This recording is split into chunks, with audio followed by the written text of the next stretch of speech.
Baik, Shalom, salam sejahtera bagi Bapak, Ibu, Saudara-saudara yang dikasihi oleh Tuhan Yesus. Selamat Sabat, selamat Tahun Baru. Kami ucapkan bagi Anda semua yang sudah hadir pada malam hari ini. Kita akan jumpa kembali dalam panel diskusi pelajaran Sekolah Sabat bersama dengan The Panelists. Kita memasuki tahun 2022 dan minggu ini kita sudah masuk di pelajaran yang kedua dari kitab Ibrani. Dan judul pelajaran Sekolah Sabat kita adalah Pekabaran Kitab Ibrani. Dan malam hari ini kita akan dipandu oleh para hamba-hamba Tuhan yang akan membahas pelajaran Sekolah Sabat kita dari hari Minggu sampai hari Kamis. Baik, untuk itu sebelum kita memperkenalkan diri, kita akan berdoa terlebih dahulu. Saya minta Pendeta Sam Sumampau untuk doa buka. Baik, kita tunduk kepala, kita berdoa. Bapa di surga, pada saat ini, oleh karena Tuhanlah, maka kami boleh dapat melayani di dalam diskusi panel Sekolah Sabat bersama dengan rekan-rekan pendeta, the panelist. Tuhan boleh memberkati kami semua, sehingga kami boleh dapat memaparkan, membahas akan pelajaran Sekolah Sabat sesuai dengan apa yang Tuhan maksudkan melalui pelajaran Sekolah Sabat ini. Memberkati juga para pemirsa setia yang mengikuti akan diskusi panel ini. Terima kasih Bapa, di dalam nama Tuhan Yesus. Amin. Amin. Baik, kita akan memperkenalkan para panelis kita pada malam hari ini yang sudah hadir. Yang pertama adalah Pendeta Jimmy Mumek. Silakan Pendeta untuk menyapa sekaligus untuk memperkenalkan diri kepada para pemirsa yang sudah hadir pada malam hari ini. Silakan Pendeta. Shalom, selamat hari Sabat semua pemirsa dimanapun Anda berada. Pada kesempatan yang luar biasa ini, kami para panelis mau sampaikan salam selamat tahun baru, di mana kita boleh ada dalam suasana, ada tantangan baru. Di hari Sabat ini kita akan berdiskusi khusus, dan untuk itu saya, Pendeta Jimmy Mumek, yang saat ini pelayanan di Jemaat Prisma Manado dan Jemaat Agape Pomoro, lebih tepatnya lagi ada di Conference Kota Manado dan Provinsi Maluku Utara. Jadi ada di belahan timur Indonesia. Terima kasih, Tuhan memberkati kita semua dalam diskusi pelajaran Sekolah Sabat pada saat ini. Baik, terima kasih Pendeta Jimmy Mumek. Selanjutnya Pendeta Monang Tambunan. Silakan Pendeta untuk menyapa para hadirin sekaligus untuk memperkenalkan diri. Salam dan selamat Sabat para pemirsa. Nama saya Monang Tambunan. Saat ini saya melayani di Jemaat Loma Linda Indonesian SD Church, Loma Linda, California, Amerika Serikat. Sangat senang bertemu dengan kita kembali dalam acara Sabat School Review ini. Terima kasih. Baik, terima kasih Pendeta Tambunan. Selanjutnya Pendeta Sam Sumampau. Silakan Pendeta untuk menyapa sekaligus untuk memperkenalkan diri kepada para pemirsa.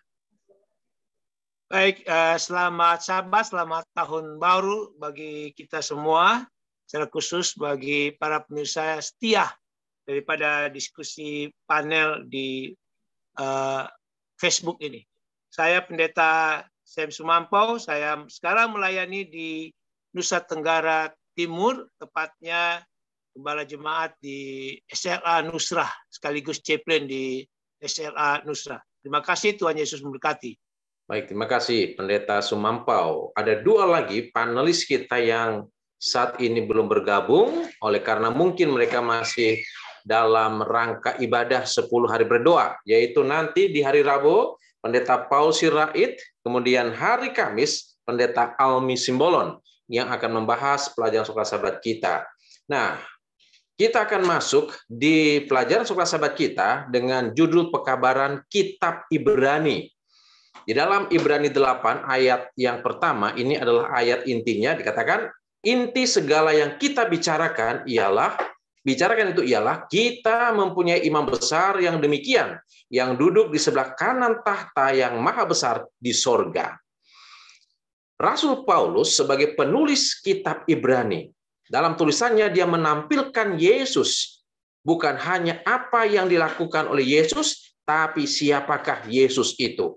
Dan sepanjang minggu ini, Rasul Paulus menampilkan apa pekerjaan Yesus, apa pelayanan Yesus, apa yang dilakukan oleh Yesus. Baik, untuk itu, di hari Minggu, silakan Pendeta Jimmy Mumek untuk membahas siapakah Yesus itu melalui Yesus adalah Raja kita. Silakan, karena waktu kita terbatas, mungkin hanya 4-5 menit untuk membahas materi pelajaran Sekolah Sabat di hari Minggu. Silakan, Pendeta. Oke, selamat hari Sabat untuk kita semua. Pelajaran kita berhubungan dengan pekabaran di kitab Ibrani. Mungkin ada pertanyaan, apa pekabaran utama dalam kitab Ibrani? Dalam keseluruhan Alkitab yang kita percayai, pekabaran utamanya selalu fokus kepada Yesus. Dan pada saat ini, untuk pelajaran hari Minggu, peran Yesus sebagai Raja. Apakah benar kitab Ibrani juga memaparkan peran Yesus sebagai Raja? Karena poin utama dalam kitab Ibrani, kita dapatkan bahwa Yesus adalah penguasa.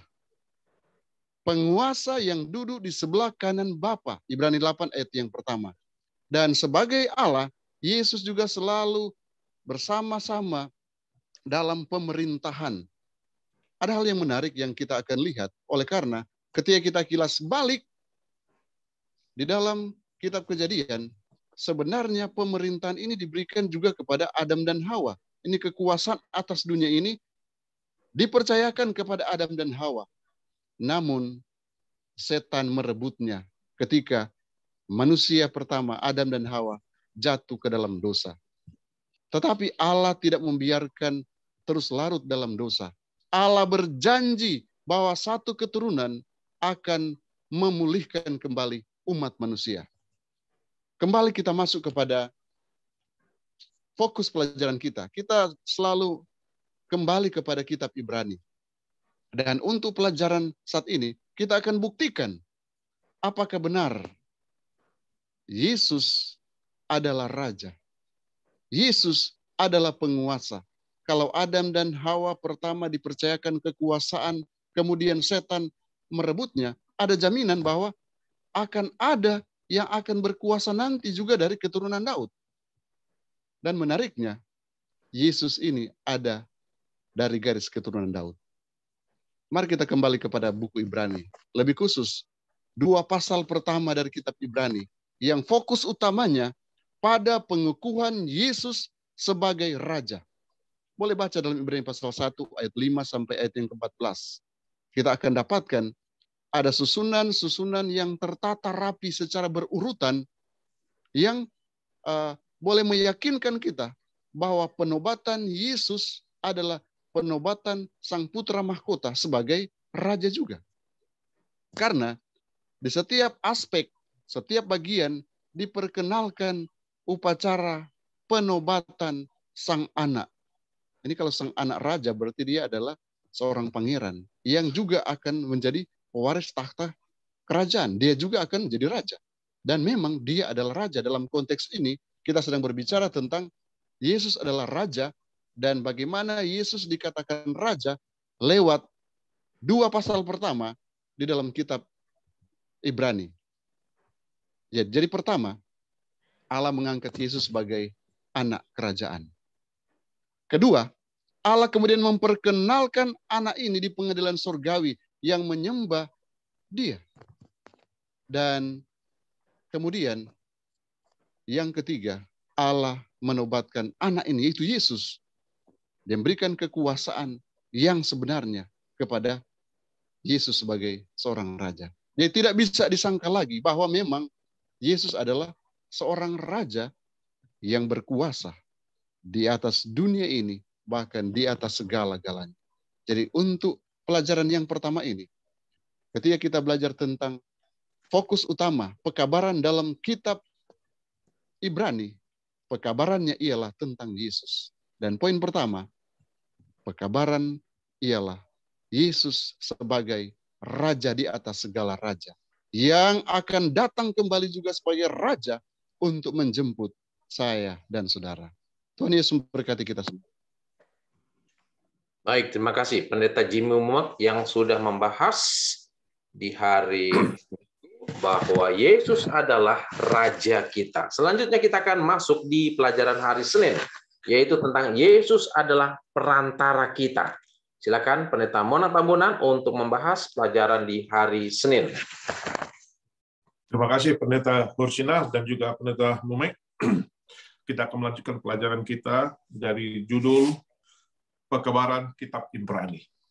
Nah, kita tadi sudah mendengarkan apa yang dikatakan oleh Pendeta Jimmy. Apa itu pekabaran Kitab Ibrani? Kenapa ini sangat penting pekabaran?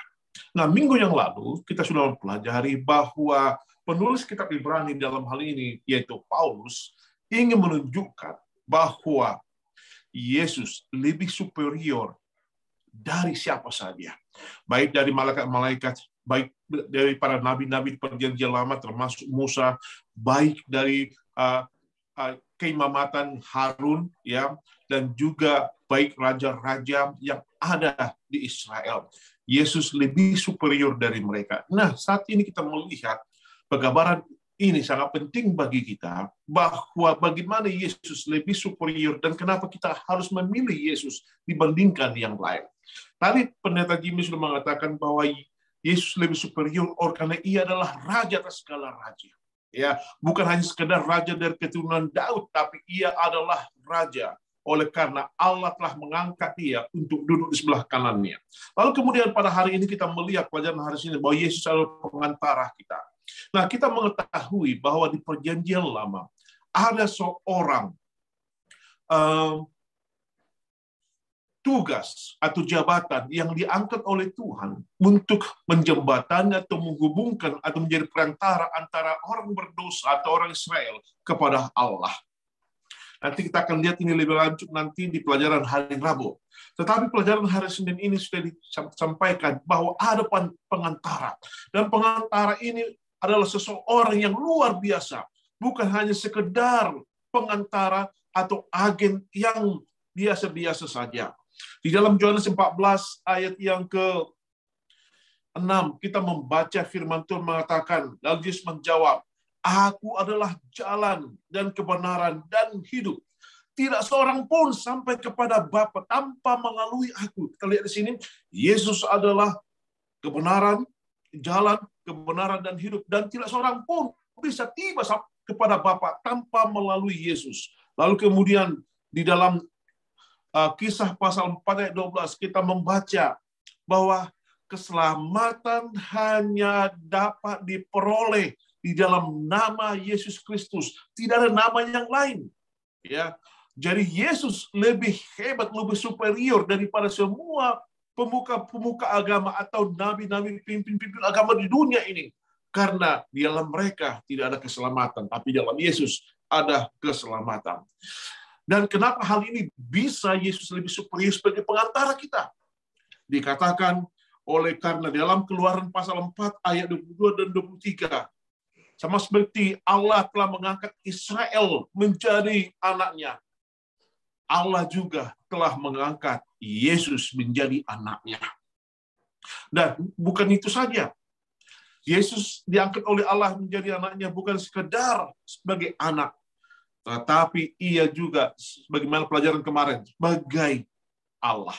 Nah, kita mempelajari pelajaran hari Minggu kemarin, bahwa sebagai raja, maka ia bertanggung jawab untuk memajukan, memamurkan, dan mensejahterakan rakyatnya. Dan melalui dialah berkat Allah akan datang. Kita melihat dalam Perjanjian Lama, bahwa setiap raja yang baik kepada Tuhan, maka rakyatnya diberkati, negerinya diberkati, pemerintahannya diberkati. Dan itu bisa kita melihat dari raja-raja yang memimpin di Israel maupun di Juda.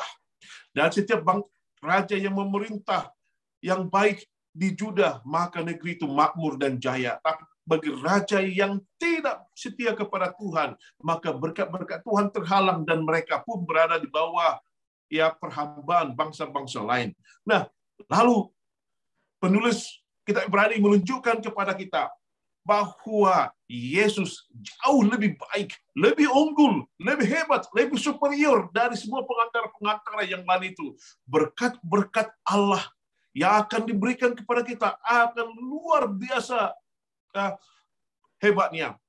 Dan ya, inilah kabar baiknya, bahwa Allah telah mengutus anaknya untuk dilahirkan itu. Allah sanggup memenuhi di dalam anaknya semua janji-janji yang Allah buat kepada umatnya. Dia memberkati raja, semua rakyatnya menikmati keuntungan. Saudaraku, pekabaran kitab Ibrani bukan hanya kepada pembaca di abad yang pertama, tapi juga kepada kita. Kalau kita mengambil Yesus menjadi juru selamat kita, Ia adalah pengantara kita kepada Bapa. Dan bila mana kita memiliki Yesus, maka berkat-berkat dan janji-janji yang diberikan oleh Allah kepada kita akan menjadi bahagian kita. Dan kita pun akan selalu sertai, selalu sejahtera, dan selalu mendapatkan kemenangan. Yang mana akan kita pelajari esok hari. Demikianlah pelajaran hari Senin yang bisa saya bawakan. Terima kasih. Baik, terima kasih Pendeta Monang Tambunan. Nah, Bapak Ibu, saudara-saudara yang dikasihi oleh Tuhan, sebelum kita lanjut di pembahasan di hari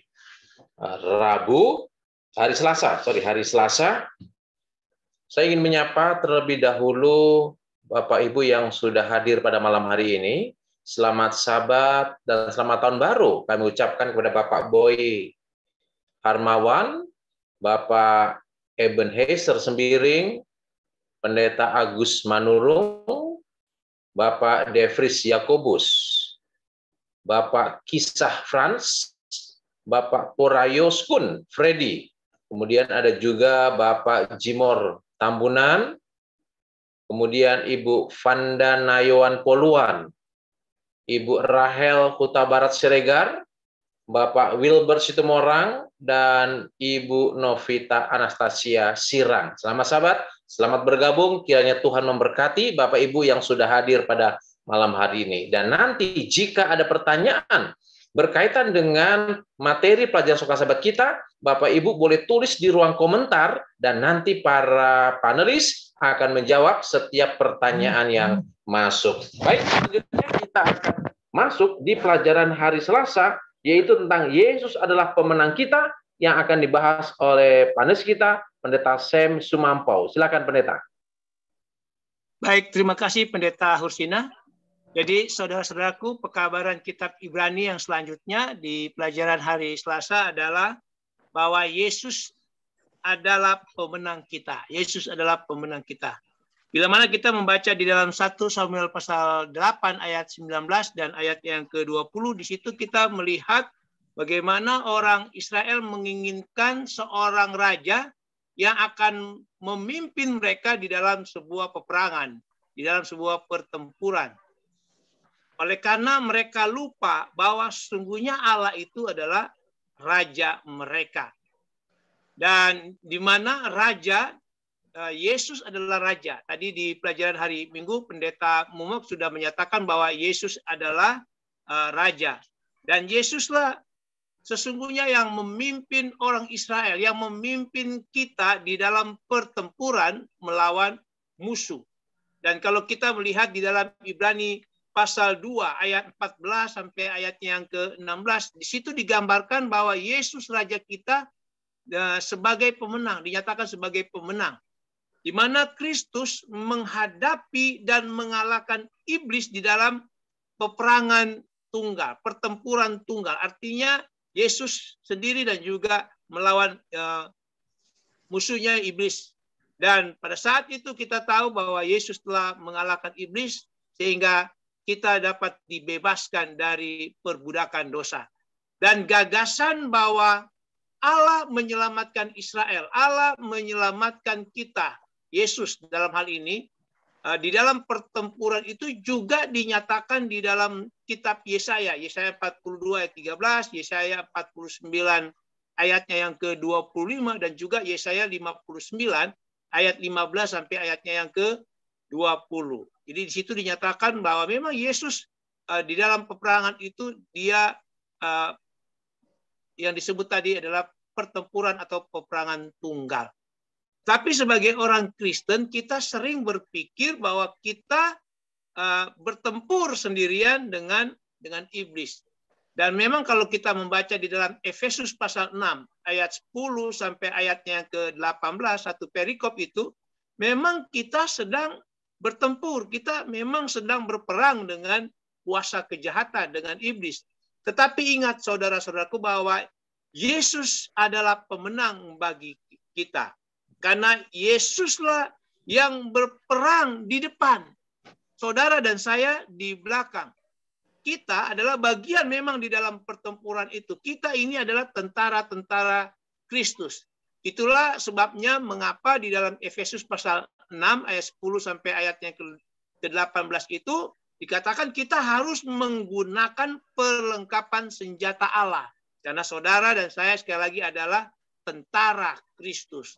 Dan kita mengambil perlengkapan senjata supaya memang kita ikut di dalam peperangan itu. Tetapi sekali lagi, kita berada di belakang dan Kristus yang adalah pemenang kita ada di depan.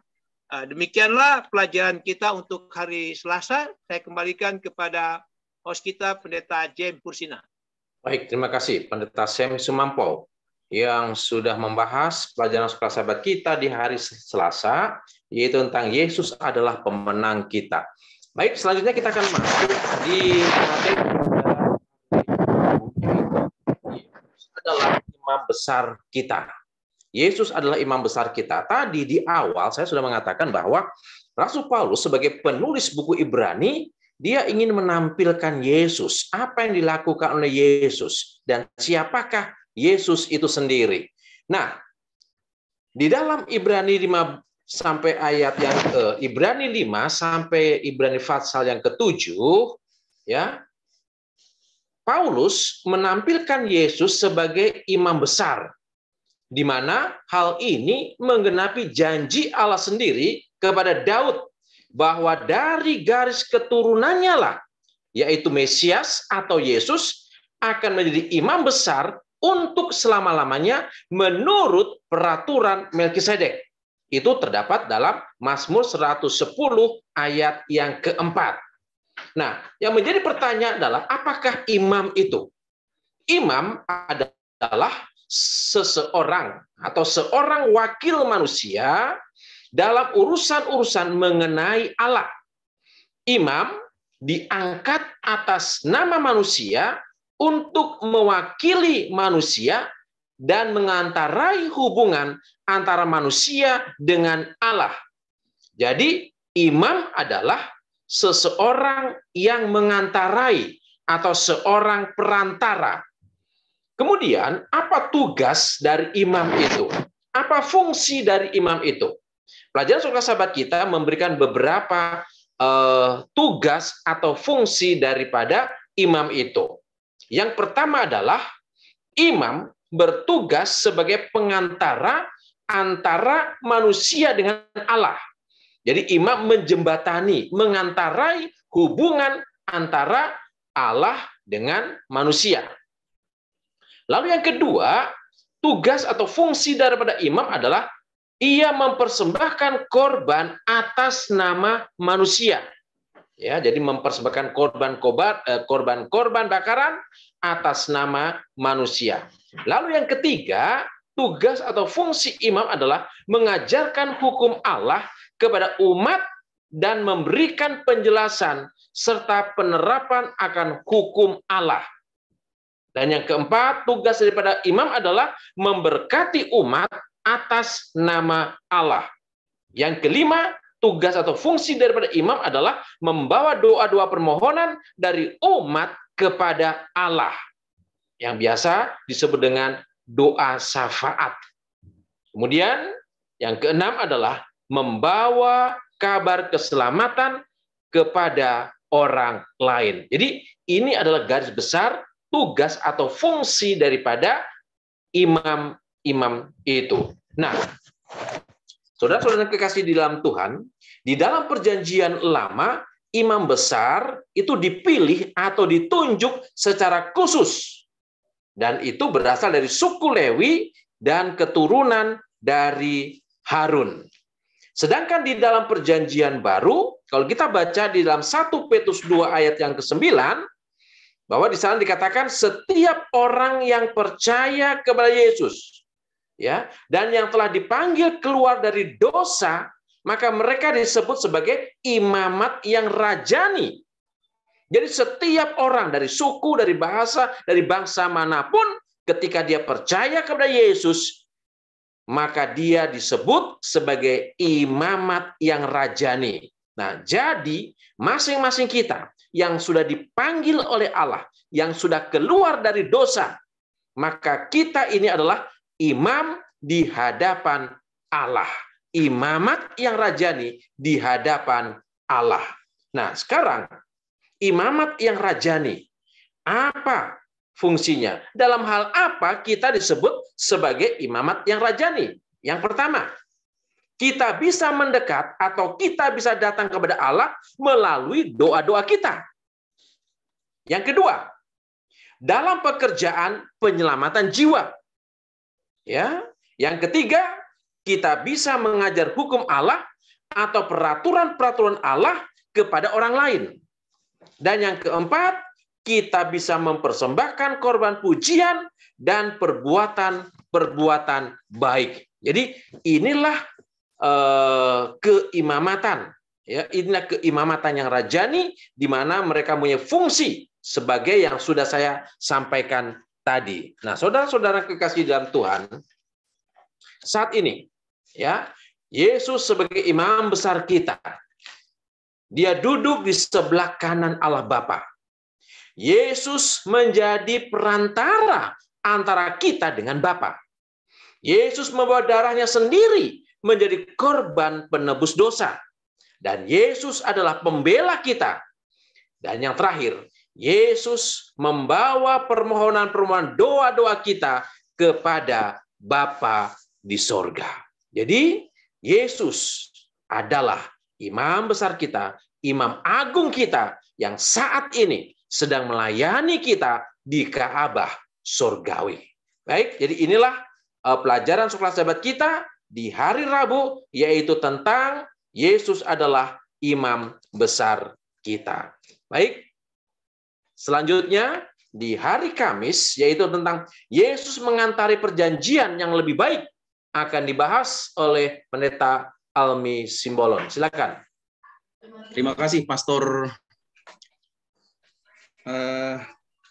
Dalam pelajaran kita hari Kamis ini, kembali kita mengingat bagaimana perjanjian yang pertama sekali dibuat oleh Allah dengan bangsa Israel. Ternyata bangsa Israel justru gagal. Berbicara tentang perjanjian, kalau ada dua belah pihak melakukan perjanjian, maka kedua belah pihak itu saling mengikat. Dan konsekuensinya, ketika satu pihak melakukan pelanggaran terhadap perjanjian itu, maka kesepakatan yang telah disepakati dalam perjanjian tersebut itu dinyatakan akan batal. Kalau kita melihat bagaimana Daud dan Yonatan mengikat perjanjian dalam 1 Samuel 23 ayat 18, begitu teguhnya mereka memegang perjanjian itu, sampai-sampai Yonatan merasa bahwa Daud itu adalah dirinya sendiri. Jadi antara Daud dan Yonatan ketika mereka mengikat perjanjian, tidak ada satupun di antara mereka yang melanggar perjanjian tersebut, sehingga ikatan perjanjian mereka itu kekal. Pada saat Daud menjadi raja, dia mengingat bagaimana perjanjian yang telah dia buat dengan Yonatan. Tapi ada contoh yang lain. Mengikat perjanjian, tapi satu di antara pihak yang berjanji itu melakukan kesalahan. Dapat kita baca dalam Yosua pasal 9 ayat 6. Bagaimana orang-orang Gibeon membuat akal-akal untuk bisa mengikat perjanjian dengan Yosua bersama bangsa Israel. Pada saat bangsa Israel dan Yosua mengetahui bahwa orang Gibeon itu berada di sekitar mereka, maka perjanjian mereka batal. Kenapa? Karena satu pihak melanggar perjanjian tersebut. Nah, berbicara tentang Ibrani pasal 8 sampai pasal yang ke-10. Ya. Kitab Ibrani pasal 8 sampai pasal 10 itu berfokus kepada pekerjaan Yesus sebagai pengantara sebuah perjanjian baru. Tadi kita sudah membahas Pastor Jamie, Pastor Monang, kemudian Pastor Sam, ya, dan juga Pastor James telah membahas bagaimana Yesus itu digambarkan dalam perjanjian lama. Dan apa peran Yesus itu? Nah, mengapa disebutkan perjanjian baru? Kembali kepada permulaan tadi, pada saat satu di antara dua belah pihak yang mengikat perjanjian itu melakukan kesalahan, pelanggaran terhadap perjanjian tersebut, maka perjanjian itu dinyatakan batal. Kita telah membahas tadi bahwa untuk menggambarkan perjanjian antara Allah dengan bangsa Israel di perjanjian lama, dibuatlah keimamatan, dibuat upacara di Ka'bah, dan semua ini menggambarkan Yesus. Tapi ada satu hal yang perlu kita ingat kembali, bahwa perjanjian pertama itu dilanggar oleh bangsa Israel. Imam yang bersifat fana itu, ya, melakukan kesalahan. Artinya, yang bersifat fana tidak bisa menyelamatkan. Nah, untuk itulah imam yang menggambarkan Yesus itu tidak bisa menyelamatkan orang berdosa. Mereka tidak bisa memberikan kesempurnaan. Walaupun tugas mereka menggambarkan atau membayangkan tugas Yesus, namun mereka tidak bisa memberikan keselamatan. Imam hanya melayani di tempat kudus yang menggambarkan, ya, tempat kudus surgawi. Dan itu dibahas dalam Ibrani pasal 8. Sehingga pada saat Yesus datang ke dunia ini dan mengorbankan dirinya, maka kematian Yesus itu akan memurnikan hati nurani kita.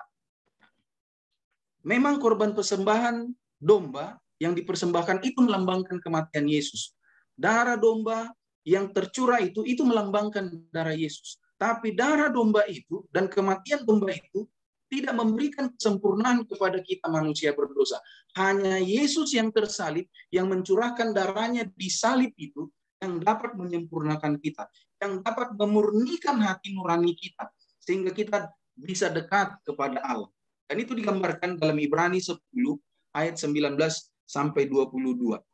Nah, sebagai imam besar surgawi, sebagai imam besar yang menyelamatkan kita, yang memurnikan kita, yang membawa kita kepada dekat kepada Allah, maka kita harus setia kepadanya. Allah memberikan perjanjian baru. Disebut perjanjian baru bukan berarti perjanjian yang lama itu tidak dipakai lagi. Tetapi karena perjanjian lama itu satu pihak melakukan pelanggaran, sehingga perjanjian itu perlu diperbaharui lagi dengan Yesus sendiri. Ya. Perjanjian lama itu menunjukkan masa depan, seperti yang sudah dibahas para hamba-hamba Tuhan yang telah membahas terlebih dahulu. Dengan kedatangan Yesus, maka kita menjadi ciptaan baru.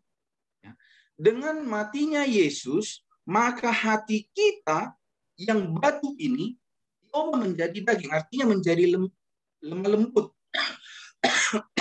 Nah, apa yang dapat kita ambil dari pelajaran kita di pelajaran hari Kamis ini? Yang saya tuliskan begini, Kristuslah dasar dan hidup bait suci itu. Artinya pelayanan di bait suci itu, perjanjian yang lama itu diperbaharui dengan kematian Yesus. Dan kematian Yesus ini membuat kita sempurna.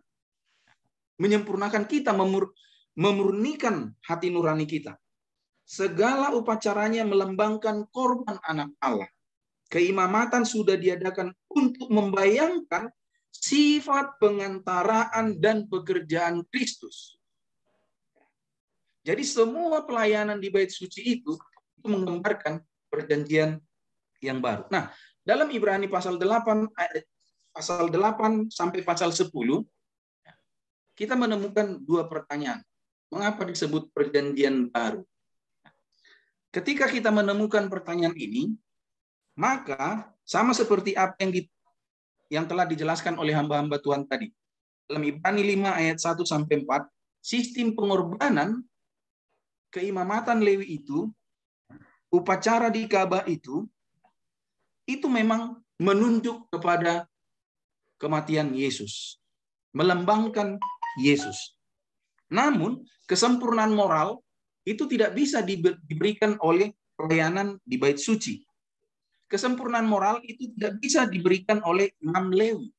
Kesempurnaan moral itu tidak bisa diberikan oleh upacara-upacara tersebut. Tetapi dengan matinya Yesus, dengan digenapinya perjanjian yang baru, dibuatnya perjanjian yang baru, maka kesempurnaan moral bisa kita terima. Dan pada saat kita membaca dalam Ibrani pasal 8 ayat 8 sampai 12, perjanjian itu akan ditanamkan di dalam hati dan pikiran kita. Nah, mengapa perjanjian lama itu? Mengapa perjanjian lama itu? Yang pertama, itu lemah dan tidak efektif. Karena imam itu bersifat fana. Imam itu terbatas. Imam itu akan mati. Selain itu, imam juga memerlukan korban.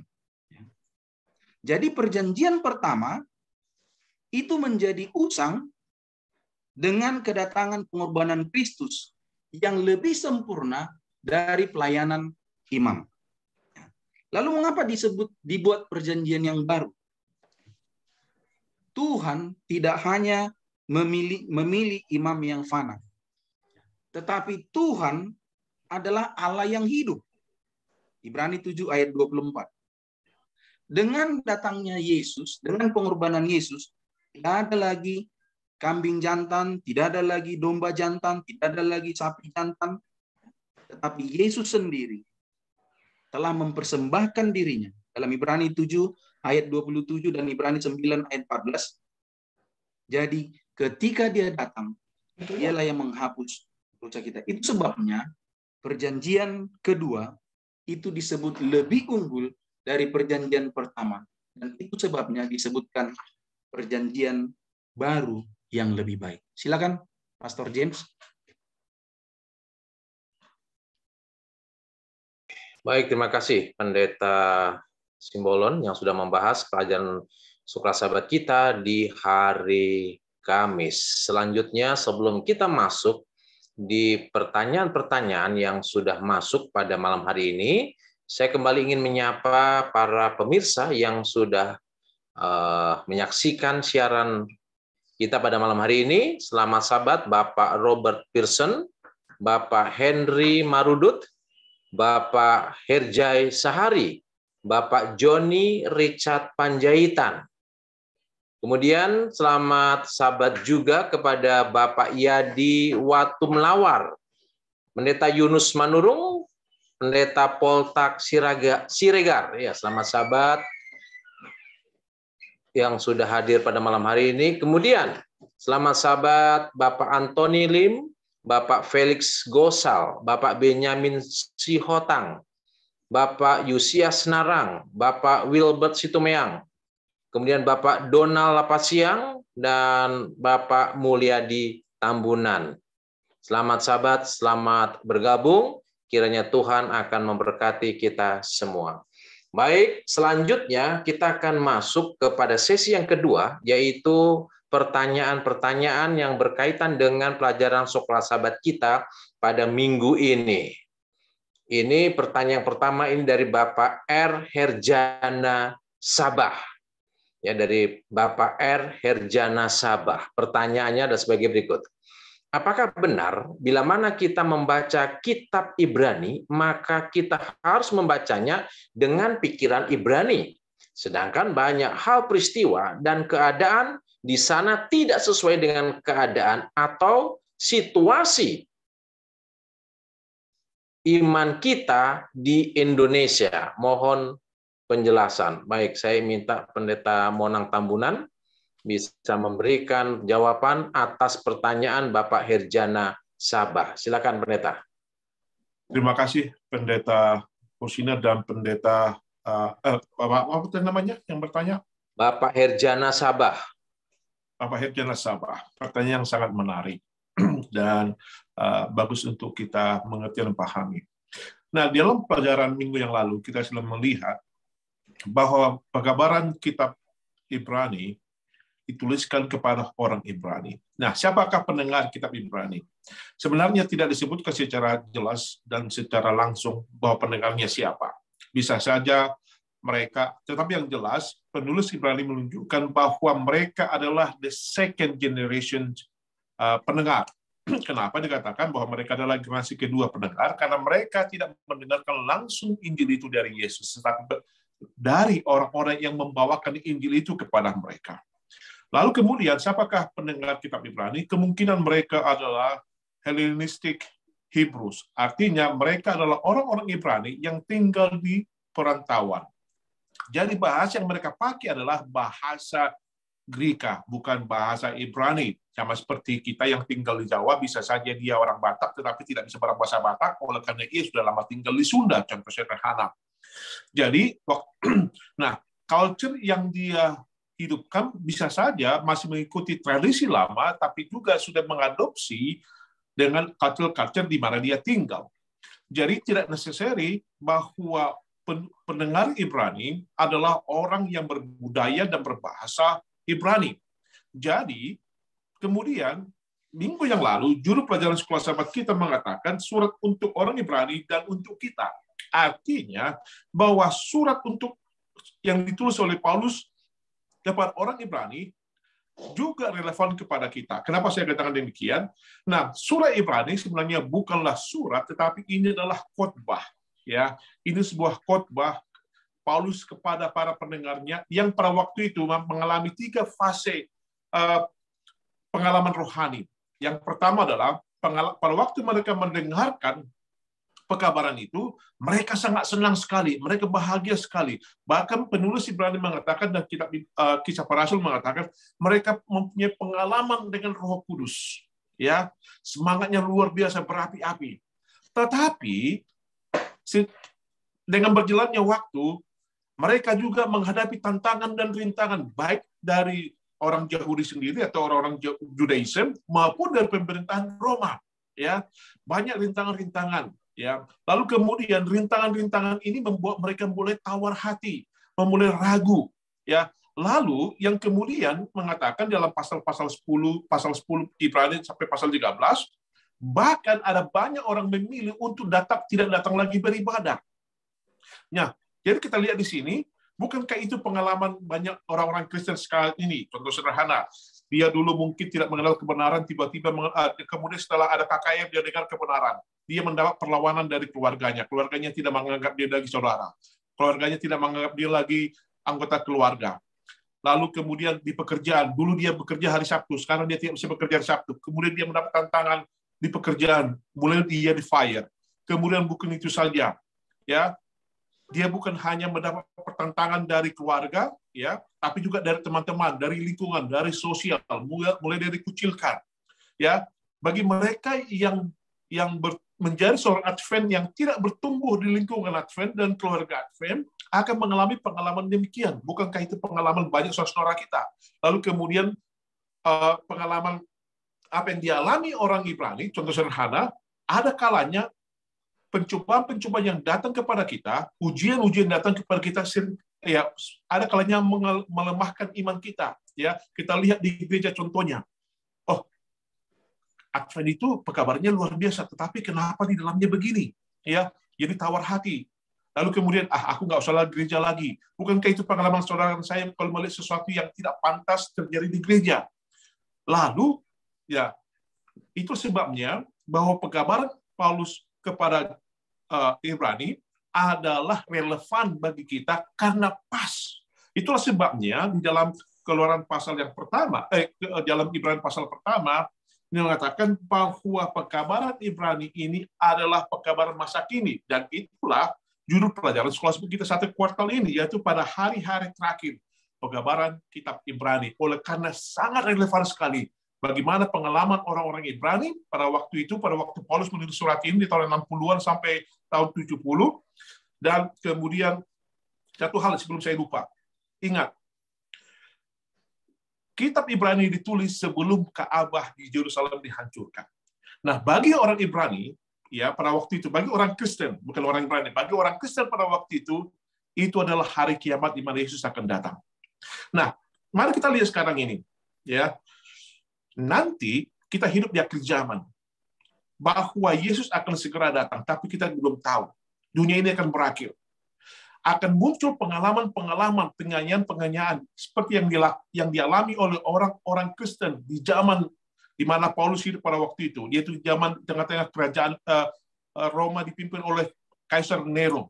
Ya, hal yang sama akan dialami orang Kristen menjelang kedatangan Tuhan yang kedua kali. Bukankah hal itu sangat relevan dengan kita? Demikian yang bisa saya berikan pada saat ini, mungkin bisa disambungkan oleh teman-teman yang lain. Terima kasih. Baik, terima kasih Pendeta Tambunan. Mungkin saya ingatkan kembali kepada para panelis, oleh karena kita mulai jam 8, nanti kita akan tuntaskan acara ini jam 9:15. Ya, jangan terlalu malam, oleh karena ini sudah hari Sabat, supaya kita boleh istirahat dengan cepat. Ya, jadi mungkin menjawab dengan singkat-singkat, ya, berkenan dengan pertanyaan-pertanyaan yang masuk. Baik, ada yang menambahkan mungkin? 1 menit, kalau ada yang ingin menambahkan penjelasan dari Pendeta Tambunan tadi. Ada? Oke, Pendeta Sumampo. Oke, 1 menit Pendeta ya, silakan. Oke, jadi kalau ditanya apakah benar dalam membaca kitab Ibrani, kita harus mempunyai pikiran seperti orang Ibrani. Tentu tidak. Ya, kitab Ibrani itu ditulis oleh hamba Tuhan Rasul Paulus. Kalau kita buka di pelajaran Sabat petang, hamba Tuhan Rasul Paulus menulis itu untuk memberikan kekuatan iman kepada saudara sebangsanya pada saat itu orang Ibrani, dan juga kita sekarang ini orang percaya yang sedang mengalami pencobaan. Kalau lihat di pelajaran hari Sabat petang itu, ada sebuah dokumen Yahudi yang berisi doa yang ditulis 3 dekade, 30 tahun setelah kitab Ibrani. Itu juga ditulis untuk, jadi kitab Ibrani itu menjadi patokan mereka untuk menghadapi pencobaan-pencobaan. Jadi kalau ditanya apakah kita harus berpikir seperti orang Ibrani, tidak. Dan Rasul Paulus mengingatkan kepada kita di dalam kitab Ibrani itu, pada saat kita membaca kitab Ibrani, jangan takut di tengah-tengah pencobaan itu ada Yesus, karena Tuhan akan menggenapi semua janji-janji penyertaannya itu melalui Yesus.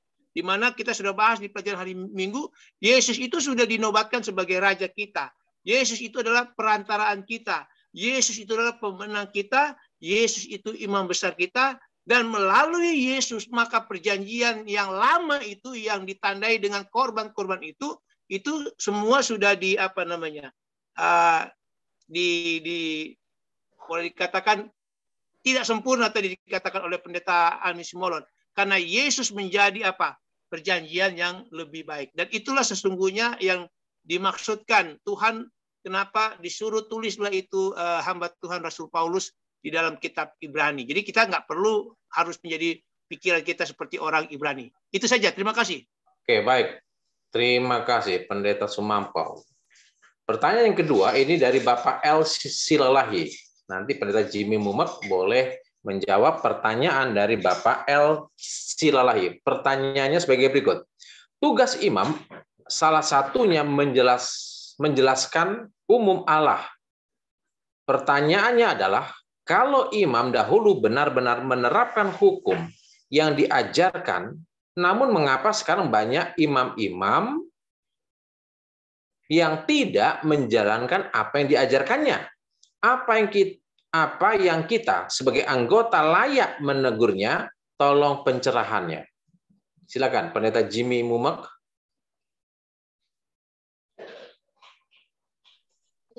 Oke, terima kasih. Jadi memang konteksnya mungkin agak berbeda sedikit dengan apa yang mungkin dimaksudkan tadi imam saat ini. Karena kita memang fokus tadi fungsi Yesus sebagai imam, sebagai pengantara antara manusia dan Allah. Di satu sisi, kita dapati bahwa peran imam yang boleh kita katakan, jadi tadi memang cuma disampaikan imam saat ini. Mungkin lebih fokus ditujukan kepada pendeta. Mungkin itu maksud pertanyaannya. Mengapa sepertinya ada pendeta yang sepertinya tidak menjalankan tugas tanggung jawabnya seperti itu. Kalau kita buka dalam buku imamat, kita juga akan temukan ada aturan-aturan main seorang imam. Bahkan pun seorang imam, dia bisa saja tidak bisa keluar dari tempat pelayanannya, oleh karena bisa saja dia melakukan dosa. Ingat, imam di zaman perjanjian lama juga adalah manusia berdosa yang dipilih oleh Allah. Jadi mereka juga tidak lepas dari kesalahan. Saya katakan tidak lepas dari kesalahan. Bukan berarti ini jadi alasan bagi kita untuk melakukan kesalahan. Tidak. Kita masih manusia yang sementara dalam proses untuk menjadi lebih baik, lebih khusus dalam pelayanan. Nah, pertanyaan di sini, apakah boleh enggak kalau seorang imam itu ditegur? Tuhan juga menegur imam kan yang melakukan kesalahan.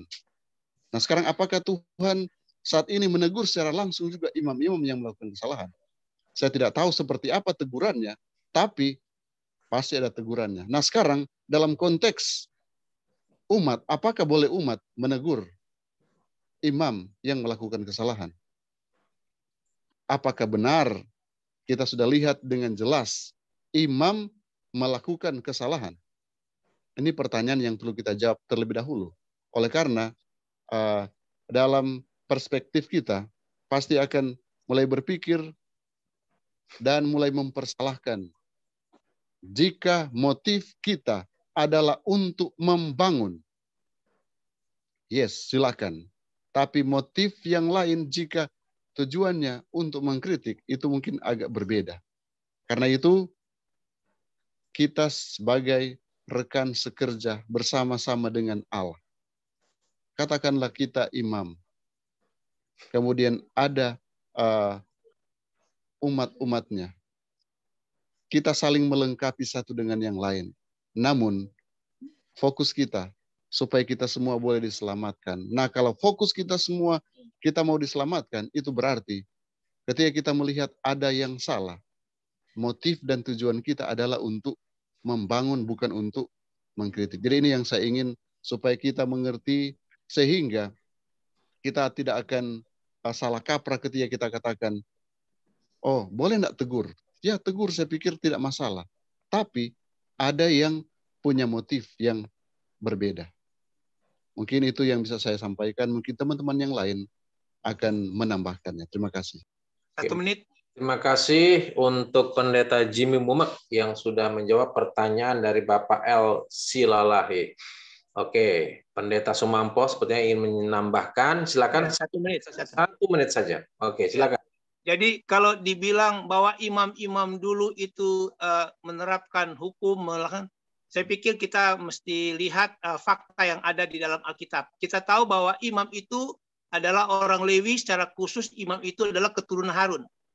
Harun saja, kalau kita baca di dalam Keluaran 32, dia sudah melakukan kesalahan pada saat orang Israel menunggu Musa. Lalu mereka menuntut supaya dibikin patung anak lembu emas. Dia bikin, tanggalkan semua anting-anting dan peralatan emasmu. Itu sudah salah. Lalu anak-anaknya Harun, Nadab dan Abihu di dalam imamat pasal yang ke-10 sama juga pada saat dia melaksanakan tanggung jawabnya, mereka mengambil api asing yang tidak Tuhan izinkan. Jadi kalau ditanya imam juga dari dulu banyak juga yang melakukan kesalahan. Jadi yang saya maksudkan adalah itu tergantung daripada masing-masing pribadi orang itu. Dia mau imam, dia mau pendeta, mau dulu, mau sekarang, tergantung daripada masing-masing. Lalu apakah, bukan Tuhan tadi ya, mungkin, apakah kita awam ini boleh menegur pendeta? Saya katakan, saya selalu bilang sama anggota jemaat saya, kalau pendeta punya kesalahan, tegurlah. Tapi ikuti itu imamat 18, mulai ayat 15. tegurlah. Jadi 4 mata lah dulu tegur. Jangan istilahnya di depan mimbar atau di depan orang banyak kita ditegur, ya pastilah kita sebagai manusia juga, pendeta, kita ada perasaan. Jadi itu, kalau tanya boleh, tapi ikutilah aturan yang ada di Matius 18 ayatnya yang ke-15 mulai. Itu saja, terima kasih.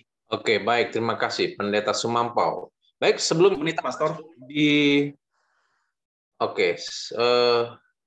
Pendeta Simbolon ya, ingin Baik. tambahkan. Oke, silakan. Hanya menambahkan sedikit, apakah kita bisa menegur para pendeta sekarang? Para teman-teman tadi sudah sampaikan, tapi saya hanya mau sampaikan begini. Mari kita baca Matius 23 ayat 2 sampai ayat 4. Artinya begini, saya tidak menyarankan anggota jemaat menegur gembala. Kenapa? Karena ada orang tertentu yang punya kewajiban untuk menegur gembala itu. Tapi apa yang harus kita lakukan sebagai anggota jemaat? Ini dia. Maka Yesus berkata kepada orang banyak dan kepada murid-muridnya, katanya, ahli-ahli Taurat dan orang-orang Farisi telah menduduki kursi Musa. Ayat yang ketiga.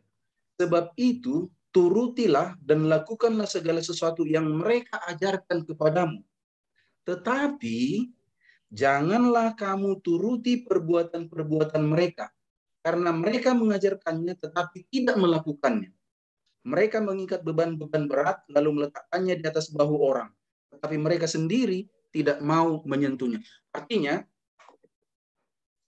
gembala adalah salah satu alat Tuhan yang ditempatkan oleh organisasi untuk melayani kita jemaat. Ketika kita melihat gembala kita melakukan kesalahan, saya setuju tadi ditegur 4 mata, saya setuju. Tapi pada saat hal itu sudah di luar kewenangan kita, maka turuti pekabarannya, jangan ikuti kelakuannya. Terima kasih, Pastor. Oke, baik. Terima kasih, Pendeta Simbolon. Sebelum kita masuk di pertanyaan selanjutnya, saya ingin menyapa terlebih dahulu Bapak Ibu yang sudah hadir pada malam hari ini untuk mengikuti panel diskusi pelajaran sekolah Sabat pada malam hari ini. Selamat Sabat Bapak Henry Napitupulu, kemudian Bapak Donald Lapasiang, Bapak Sandrak Lumenta, Ibu Erlinda Sihotang, Ibu Janet Sepang, dan Bapak Serwin Nainggolan, dan Bapak Jeremia. Ya, selamat Sabat, selamat hari Sabat. Oh, ada juga Pendeta Edi Saputra Ginting dan Ibu Dorlena Sitohang. Ya, selamat Sabat, selamat bergabung. Kiranya Tuhan memberkati Bapak Ibu yang sudah hadir pada malam hari ini. Selanjutnya kita akan masuk di pertanyaan yang ketiga. Pertanyaan yang berasal dari Bapak Wilbert Situmeang.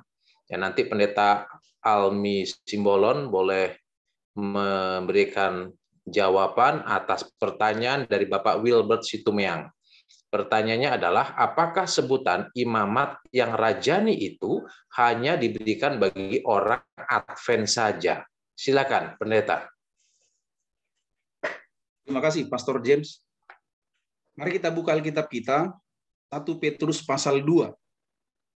Sebab istilah imamat yang rajani ini kan muncul dari 1 Petrus 2 ayat 9. Kita akan baca mulai dari ayat 6.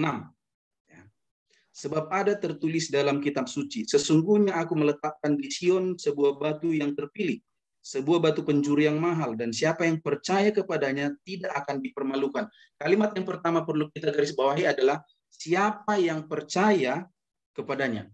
Lalu ayat yang ke-7, karena itu bagi kamu yang percaya. Jadi tadi dimulai dalam ayat yang ke-6, siapa yang percaya kepadanya, yaitu adalah Yesus. Lalu karena itu bagi kamu yang percaya, artinya siapa sih yang bisa disebut imamat yang rajani itu? Jadi yang pertama tadi memberikan jawaban yang percaya kepada Yesus. Lalu selanjutnya, karena itu bagi kamu yang percaya ia mahal, tetapi bagi mereka yang tidak percaya, batu yang telah dibuang oleh tukang-tukang bangunan telah menjadi batu penjuru, juga telah menjadi batu sentuhan dan suatu batu sandungan. Mereka tersandung padanya karena mereka tidak taat kepada firman Allah, dan untuk itu mereka juga telah disediakan.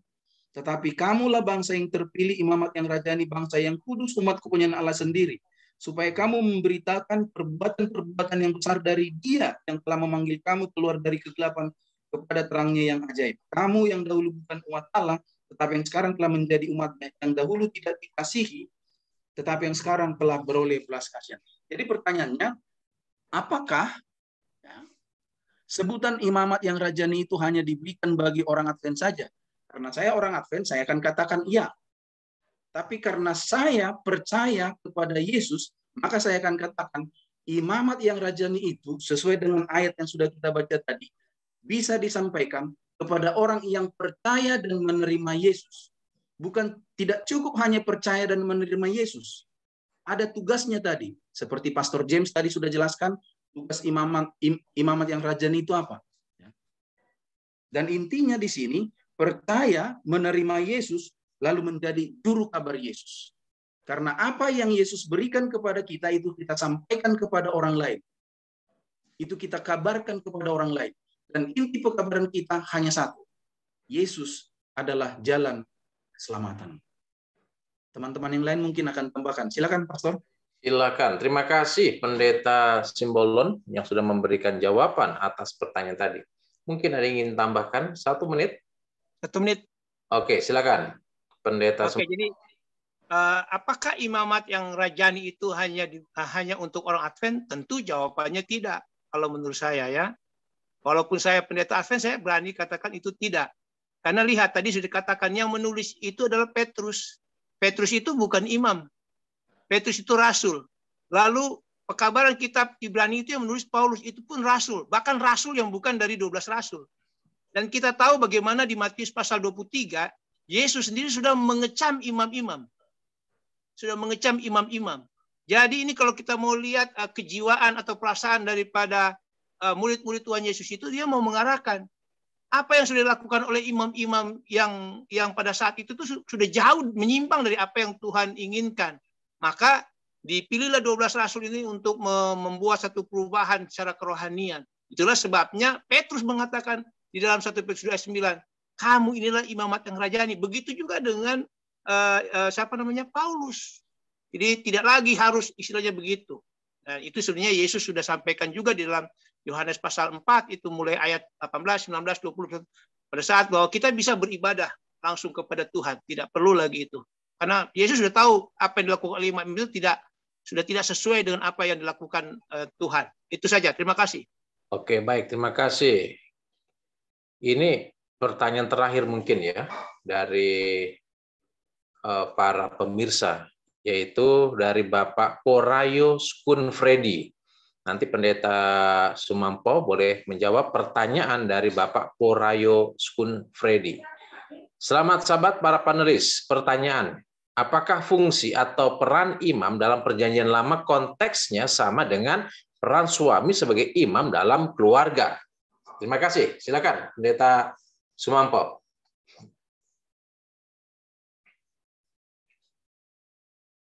Di-unmute dulu, Pendeta. Baik, terima kasih. Jadi kalau berdasarkan apa yang tadi sudah disampaikan oleh Pendeta James Hursina sendiri, pelajaran hari Rabu, sesungguhnya secara prinsip, suami, bapak, kepala rumah tangga itu adalah imam. Jadi secara prinsip tugasnya memang harus seperti itu. Kalau kita baca di pelajaran hari Rabu paling bawah itu dikatakan, ya tadi kita sudah bahas bahwa kita ini adalah imamat yang rajani, di mana kita mempunyai tanggung jawab yang penting. Ini adalah satu hak istimewa yang luar biasa. Bila mana imam dulu mendekati Allah di tempat kudus, maka sekarang ini imam kita ini suami-suami, bapak-bapak ini kita harus kuat doanya. Ya, kita harus kuat berdoa. Dan kita bertanggung jawab, yaitu bekerja sama dengan Allah, bukan sendirian. Karena Allah kita ini, Yesus ini pemenang tadi. Kita nggak mungkin jadi pemenang. Kita harus bekerja dengan Yesus dalam pekerjaan menyelamatkan. Kalau ini disebut dunia, ya menyelamatkan keluarga, membantu mengarahkan istri dan anak-anak kita untuk ikut di jalan keselamatan.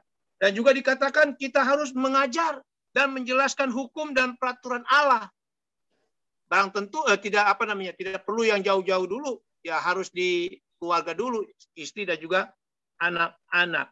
Dan juga dikatakan bahwa kita harus membawa persembahan, tapi bukan lagi persembahan korban yang disembelih, tapi kita harus membawa persembahan pujian. Ya, kita harus mengadakan mesbah keluarga. Jadi secara prinsip kita sama dengan imam. Itu saja. Terima kasih. Baik, terima kasih Pendeta Sumampau. Mungkin ada yang ingin menambahkan 1 menit sebelum kita tutup. Ada yang menambahkan? Oke, baik. Sebelum para panelis memberikan closing statement, saya kembali ingin menyapa selama sahabat kepada Pendeta Rudolf Tambunan, Bapak Ripley Gara, Pendeta Ralem Damanik, Bapak Lambertus, kemudian Ibu Evi Kaunang. Ya, selamat sahabat, selamat tahun baru. Terima kasih Bapak Ibu yang sudah hadir pada malam hari ini untuk mengikuti panel diskusi pelajaran sekolah sahabat. Kiranya ini boleh menjadi berkat bagi masing-masing kita esok ketika kita akan mendiskusikannya di kelas sekolah sahabat kita masing-masing. Baik, sebagai penutup, saya ingin meminta para panelis untuk memberikan closing statement. Yang pertama adalah Pendeta Almi Simbolon. Silakan Pendeta, memberikan closing statement. Terima kasih, Pastor. Yesus telah memilih kita menjadi imamat yang rajani. Percayalah kepada pilihan itu dan lakukan tugas kita sebagai imamat yang rajani, mengabarkan kabar keselamatan kepada dunia, sehingga sebagai imamat yang rajani yang mewarisi perjanjian yang baru, kita tidak memiliki kegagalan seperti perjanjian yang lama dulu. Terima kasih, Pastor. Baik, terima kasih. Selanjutnya, Pendeta Jimmy Mumak. Kepekabaran dalam kitab Ibrani, Yesus sebagai Raja. Kita harus sadar bahwa tatkala kita menerima Dia sebagai Raja, maka kita juga akan menghargai Dia sebagai seorang Raja. Nah, bukan hanya sebagai Raja, tapi juga sebagai imam tadi. Makanya Melkisedek, peraturan Melkisedek sebagai imam besar. Tapi dari arti katanya, the King of Righteousness, Melkisedek, Raja kebenaran. Jadi digambarkan juga dengan Yesus, fungsi Raja dan fungsi imam. Bahkan tadi sempat disinggung sehubungan dengan peran seorang ayah. Dan saya tertarik dengan kutipan sederhana, singkat dari Nasihat Bagi Sidang, bahwa pagi dan petang, ayah sebagai imam di lingkungan rumah tangga harus mengaku kepada Allah segala dosa yang diperbuat olehnya sendiri dan oleh anak-anaknya sepanjang hari. Jadi pelajaran penting, peran juga imam tadi yang sempat ditanyakan. Iya, di satu sisi kita harus jalankan itu. Karena ini akan menghubungkan kita dengan Tuhan. Bukan hanya sebagai imam, Tuhan sebagai imam, Yesus sebagai imam, tapi juga sebagai Raja yang kita sembah. Ya, Tuhan memberkati kita semua. Shalom. Baik, terima kasih. Selanjutnya Pendeta Sam Sumampau. Baik, saudaraku, pekabaran kitab Ibrani yang berikut adalah bahwa Yesus adalah pemenang. Saudara-saudara, kita juga ikut di dalam peperangan itu. Kita harus menggunakan seluruh perlengkapan senjata Allah, tetapi jangan lupa. Jangan kita istilahnya mau somong-somong, kita merasa kita yang paling hebat karena sudah pegang, maka kita di depan. Tidak. Yesus adalah pemenang, Yesuslah yang di depan. Kita ikut peperangan itu, tapi saudara dan saya kita di belakang. Kita harus mengandalkan Tuhan di dalam pertempuran melawan kuasa kegelapan. Tuhan Yesus memberkati kita semua. Shalom. Terima kasih. Selanjutnya Pendeta Monang Tambunan. Silakan Pendeta. Terima kasih. Jadi satu-satunya pengacara kita adalah Yesus Kristus. Ia adalah satu perantara yang paling luar biasa yang pernah dimiliki oleh dunia bagi umat berdosa. Terimalah Yesus, maka Ia akan memberkati engkau, jalanmu akan dituntut, dan engkau akan sejahtera. Terima kasih. Baik, terima kasih para panelis pelajaran Sekolah Sahabat, panel diskusi Sekolah Sahabat yang sudah memberikan materi pelajaran Sekolah Sahabat kita sepanjang minggu ini. Kiranya ini boleh menjadi berkat bagi masing-masing kita yang mendengarkan panel diskusi pada malam hari ini. Baik Bapak Ibu, untuk mengakhiri pertemuan kita pada malam hari ini, kita akan berdoa bersama-sama, dan saya meminta Pendeta Jimmy Mumek untuk doa tutup. Oke, mari kita berdoa. Kasih karuniamu dan damai sejahteramu yang melampaui segala akal, kiranya akan meyakinkan kami, memperjelas setiap firman yang sudah kami diskusikan. Mungkin masih ada hal-hal yang bagi kami belum kami ungkapkan secara jelas, namun kami percaya kuasa Roh Kudus-Mu akan meyakinkan kami ketika kami memberi hati kami untuk belajar dan membuka hati kami untuk mendengarkan suara Tuhan. Suara Tuhan akan berbicara dan menjelaskan lebih jelas dalam pemikiran kami. Bapa di sorga, kiranya Engkau akan terus menuntun semua anak-anak Tuhan, umat-umat Tuhan yang sudah mendengarkan penjelasan pelajaran Sekolah Sahabat untuk pelajaran yang kedua ini. Pertolongan menjadi bagian mereka. Mereka akan tetap menjadi umat-umat Tuhan, umat yang sisa, yang tetap memegang kebenaran sampai hari Maranatha. Biarlah Engkau akan beristirahat dengan kami malam hari ini. Kami boleh bangun besok pagi dengan tubuh yang sehat diberkati, dan kami boleh datang menyembah Engkau. Terima kasih Tuhan, inilah doa hamba-Mu. Terus berkati semua panelis yang ada, agar kami akan tetap menjadi saluran berkat bagi banyak orang. Di dalam nama Yesus Tuhan dan Juru Selamat kami. Amin. Amin. Akhir kata, kami dari The Panelists mengucapkan terima kasih atas kehadiran Bapak Ibu. Selamat Sabat, selamat malam. Sampai jumpa minggu depan. Tuhan memberkati. Shalom.